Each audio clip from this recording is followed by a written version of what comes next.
ఓం గంగణపతే నమ ఐం సరస్వతే నమ ద్రాం దత్తాత్రేయాయ నమ క్రీం క్రీం మహాకాళికాయ నమ ఓం నమ శివాయ శివాయ గురువే నమ క్లీం కృష్ణాయ గోవిందాయ గోపీజనబల్లవాయ శ్రీకృష్ణ పరబ్రహ్మణే పరంజ్యోతిషే నమో నమ శ్రీరామ జయ రామ జయ జయ రామ రామాయ నమో నమ యా దేవీ సర్వభూతేషు మాతృరూపేణ సంస్థితాః నమస్తస్యై నమస్తస్యై నమస్తస్యై నమో నమః జగన్మాత్రే నమో నమః ఓం శ్రీం బగలాముఖి దేవి నమో నమ. యూట్యూబ్ ప్రేక్షకులందరికీ కూడా నమస్కారం అండి.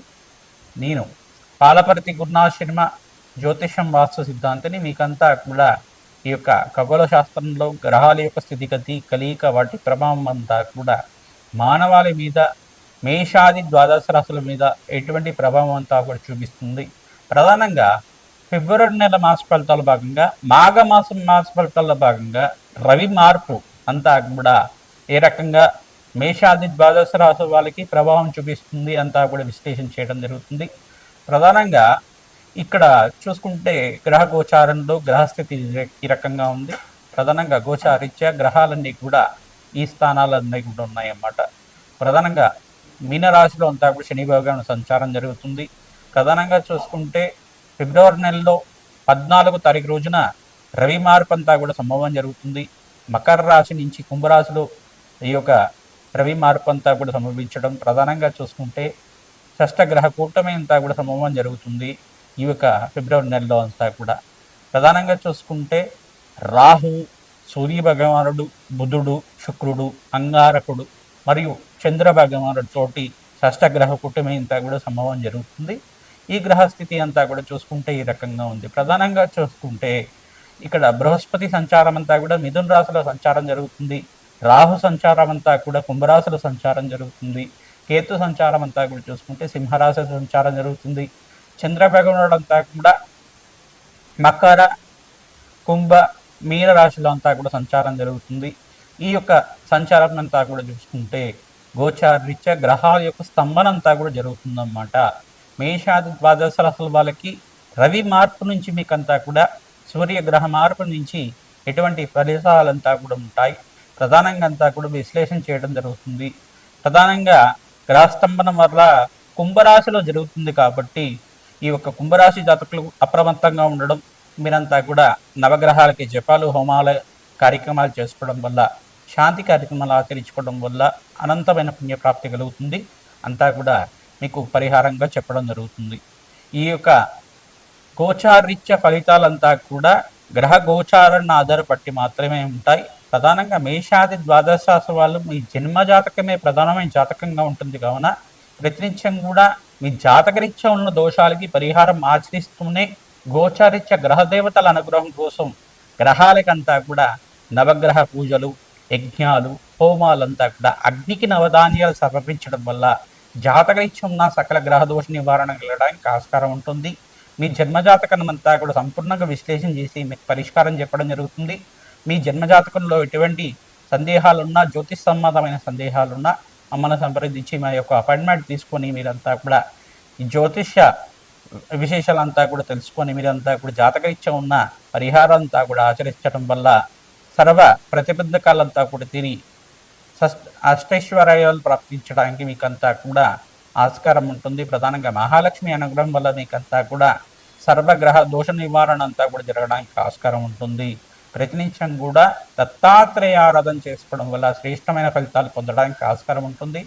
ప్రధానంగా ఇక్కడ చూసుకుంటే సూర్యనారాయణ స్వామి ఆరాధన వల్ల జాతకరీత్యం ఉన్న సర్వగ్రహ దోష నివారణ జరగడానికి ఆస్కారం ఉంటుంది. అందరూ కూడా మేషాది ద్వాదశ రాశి వాళ్ళు సూర్యనారాయణ స్వామి ఆరాధన చేయడం వల్ల సర్వగ్రహ దోష నివారణ కలుగుతుంది. ఓం సూర్యాయ నమ, అర్కాయ నమ, మిత్రాయ నమ, భానవే నమ, పూషాయ నమ, మార్తాండాయ నమ, ప్రచండ తేజాయ నమ, సర్వలోక పితామహాయ నమ, ఆదిత్యాయ నమ, భానవే నమ, ఆరోగ్యకర్తయ నమ, సవిత్ర సూర్యనారాయణ స్వామిని నమో నమ నామాలతోటి ప్రతినిత్యం కూడా సూర్యనారాయణ స్వామికి అంతా కూడా నమస్కారాలు చేసుకోవడం, అర్ఘ్య ప్రదానం చేయడం వల్ల, విల్లం పరవాణాన్నంతా కూడా స్వామివారికి నివేదన చేయడం వల్ల జాతకరీత్యం ఉన్న సర్వగ్రహ దోష నివారణ జరుగుతుంది.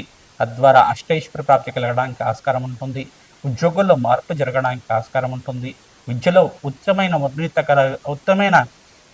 ఉత్తీర్ణత కలగడానికి ఆస్కారం ఉంటుంది. కావున మీకంతా కూడా అష్టైశ్వర ప్రాప్తి కలగడానికి ఆస్కారం ఉంటుంది. మేషాది ద్వాదశ రాశుల వాళ్ళకి ఈ గ్రహగోచారం పద్ధతిలో అంతా కూడా ఎటువంటి గ్రహాలంతా కూడా అనుకూలతంగా ఉన్నాయి.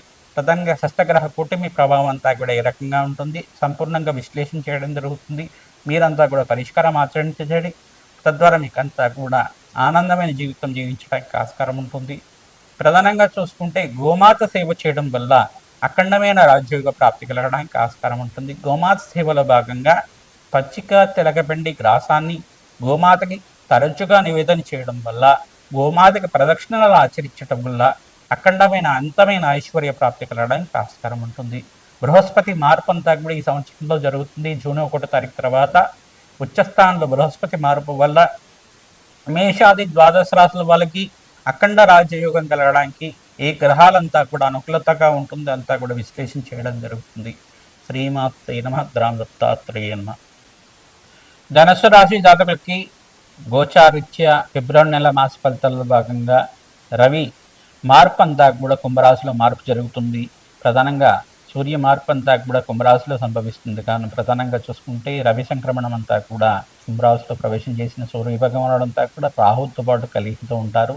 బుధాదిత్య యోగంలో మరియు చంద్రుడు, అంగారకుడు, శుక్ర భగవాన్ తోటి షష్టగ్రహ కూటం అంతా కూడా ఫిబ్రవరి నెలలోనే సంభవిస్తుంది. ప్రధానంగా చూసుకుంటే ఈ యొక్క ధనుసు రాశి జాతకులకంతా కూడా దశమ దృష్టి అంతా కూడా రాశి మీద శని భగవానుడి యొక్క దృష్టి అంతా కూడా పడుతుంది. ఇది ఒక దోషకారిగా ఉంది. శని భగవాను ప్రీతికంగా నల్లమును దానం చేసుకోవడం, కాలభైరవ శాంతి హోమాది కార్యక్రమాలు ఆచరించుకోవడం, కాలభైరవ స్వామి దేవాలయంలో వీరంతా కూడా కూష్మాండ దీపాన్ని వెలిగించి అక్కడ కాలభైరవ అష్టకాన్ని కానీ ఖడ్గమాల స్తోత్రాన్ని కానీ కాలభైరవ స్వామి దేవాలయంలో ఆచరించడం వల్ల అఖండ రాజయోగ ప్రాప్తి కలగడానికి ఆస్కారం ఉంటుంది. శునకాలకంతా కూడా ఆహారం సమర్పించడం వల్ల మంచి ఫలితాలు పొందడానికి ఆస్కారం ఉంటుంది. ధనాదాయం పెరగడానికి ఆస్కారం ఉంటుంది. ఆర్థిక కష్టాల నుంచి బయటపడడం కానీ అపముచ్చు దోష నివారణ కలగడానికి కానీ అంతా కూడా ఆస్కారం ఉంటుంది. అపముచ్చు దోష నివారణ అంతా కూడా కాలభైరవ శాంతి హోమాది కార్యక్రమాలు, మృత్యుంజయ హోమాది కార్యక్రమాలు ఆచరిస్తూ ఉండాలి. తద్వారా రాజయోగ ప్రాప్తి కలగడానికి ఆస్కారం ఉంటుంది. ప్రధానంగా ఇక్కడ బృహస్పతి యొక్కరంగా ఉన్నారు. మీకంతా కూడా సప్తమ స్థానంలో బృహస్పతి సంచారం అంతా కూడా రాజయోగ ప్రాప్తి కలగడానికి ఆస్కారం ఉంటుంది. వివాహాది శుభకార్యాలు జరగడానికి ఆస్కారం ఉంటుంది. గృహయోగం సిద్ధించడానికి ఆస్కారం ఉంటుంది. మంచి శుభకార్యాలంతా కూడా నెరవేరడానికి ఆస్కారం ఉంటుంది. శ్రమతో కూడిన సంపాదన పెరగడం, స్వల్పంగా గ్రహాలన్నీ కూడా మిశ్రమైన ఫలితాలు ఇవ్వడానికి ఆస్కారం ఉంటుంది. కావున 16 తారీఖు తర్వాత 16, 18, 24, 26 తారీఖులు అంతా కూడా ధనాదాయం పెరగడానికి ఆస్కారం ఉంటుంది. ఐశ్వర్య ప్రాప్తి, ప్రాఫిట్స్ అంతా కూడా రావడానికి ఆస్కారం ఉంటుంది. ఆర్థికంగా మీకంతా కూడా చూసుకుంటే వ్యాపారస్తులకి, ఈ యొక్క టెక్స్టైల్ బిజినెస్ వాళ్ళకి యోగకరంగా ఉంది. ఈ యొక్క హోటల్ బిజినెస్ వాళ్ళకి కూడా అత్యంత యోగకరంగా ఉంటుంది. ప్రధానంగా చూసుకుంటే ఈ యొక్క వ్యవసాయదారులకు కూడా మంచి లావాదేవీలంతా కూడా సిద్ధించడానికి, మంచి లాభాలు సిద్ధించడానికి ఆస్కారం ఉంటుంది. ఐటీ రంగాల వాళ్ళకు కూడా శ్రేష్టమైన ఫలితాలు పొందడానికి యోగకరంగా ఉన్నాయి. ప్రధానంగా చూసుకుంటే ఈ యొక్క కన్స్ట్రక్షన్ బిజినెస్ చేసుకునే వాళ్ళకి కానీ, రియల్ ఎస్టేట్ బిజినెస్ చేసే వాళ్ళకి కూడా మంచి ఫలితాలు పొందడానికి ఆస్కారం ఉంది. మాసాంతంలో మంచి లాభాలు సిద్ధించడానికి ఆస్కారం ఉంటుంది. ప్రధానంగా మీరంతా కూడా దత్తాత్రేయ ఆరాధన చేసుకోవడం వల్ల అధికంగా లాభాలు సిద్ధించడానికి ఆస్కారం ఉంటుంది. గోధుమలంతా కూడా బ్రాహ్మణోక్తిని దానం చేయడం వల్ల సూర్యగ్రహ దోష నివారణ కలగడానికి ఆస్కారం ఉంటుంది. కావున ఈ పరిహారం అందరికీ కూడా చెప్తున్నాం. ప్రధానంగా ఓం సూర్యాయ నమః, అర్కాయ నమః, మిత్రాయ నమః, భానవే నమః, పూషాయ నమః, మార్తాండాయ నమః, ప్రచండ తేజసే నమః, సర్వలోక పితామహాయ నమః, సవిత్ర సూర్య నారాయణ స్వామి నమః. నేను నామాలతో ప్రతి నిమిషం కూడా సూర్య భగవాన్ని స్తుతించి సూర్య నమస్కారాలు ఆచరించడం వల్ల సంపూర్ణ శరీర ఆరోగ్యం సిద్ధిస్తుంది. సూర్యనారాయణ స్వామి అనుగ్రహం లభిస్తుంది. తద్వారా సర్వగ్రహ దోష నివారణ కలగడానికి ఆస్కారం ఉంటుంది. దత్తాత్రేయాయ స్మరణ మాత్రమే సంతుష్టాయ నమః నామాన్ని జపాన్ని ఆచరించండి. దత్తాత్రేయ చరిత్రని పారాయణం చేసుకోండి. తద్వారా మీకంతా కూడా రాజయోగ ప్రాప్తి కలగడానికి ఆస్కారం ఉంటుంది. దుర్గామాత దేవాలయంలో ప్రతినిత్యం కూడా నిమ్మకాయ దీపాలంతా కూడా వెలిగించడం మీకంతా కూడా దుఃఖరంగా ఉంటుంది. రాహుకాల దీపాలు అంటారు. మంగళవారం, శుక్రవారం, ఆదివారం రోజుల్లో అంతా కూడా ఆచరిస్తూ ఉండండి. తద్వారా మీకంతా కూడా రాజయోగ ప్రాప్తి కలగడానికి ఆస్కారం ఉంటుంది. అష్టైశ్వర ప్రాప్తి కలగడానికి ఆస్కారం ఉంటుంది. ప్రతినిత్యం కూడా దత్తాత్రేయ ఆరాధన, మహాలక్ష్మీదేవి ఆరాధన శ్రేష్టమైన ఫలితాలు పొందడానికి ఆస్కారం ఉంటుంది. అగ్నికి నవధాన్యాలు సమర్పించడం వల్ల రాజయోగ ప్రాప్తి కలగడానికి ఆస్కారం ఉంటుంది. ప్రతినిత్యం కూడా మీకు అప్పుల బాధల నుంచి బయటపడడానికి ప్రణాళికలు వేస్తుంటారు. గ్రహ సంయోగం జరుగుతుంది కావున స్వల్పంగా మీకు శ్రమతో కూడిన సంపాదన పెరగడానికి ఆస్కారం ఉంటుంది. మాసాంతంలో శుభవార్త వినడానికి యోగకరంగా ఉంది. ఖర్చులంతా కూడా శుభకార్యాల కోసం ఖర్చులు విపరీతంగా పెరుగుతూ ఉంటాయి కావున అదుపులో మీ ఖర్చులంతా కూడా ఉంటే కనుక ఆనందమైన జీవితం జీవించడానికి ఆస్కారం ఉంటుంది. ప్రతినిత్యం కూడా బంధుమిత్రుల యొక్క సహాయ సహకారాలు లభిస్తుంటాయి. మంచి ఆనందకరమైన జీవితం జీవించడానికి ఈ మాసంలో ఉపయోగకరంగా ఉంటుంది. మీకంతా కూడా ప్రతినిత్యం కూడా కులదేవత ఆరాధన చేసుకోండి, గోమాత సేవ చేయండి. తద్వారా ఆకస్మికంగా ధన యొక్క ప్రాప్తి కలగడానికి ఆస్కారం ఉంటుంది. శ్రీమా శ్రీ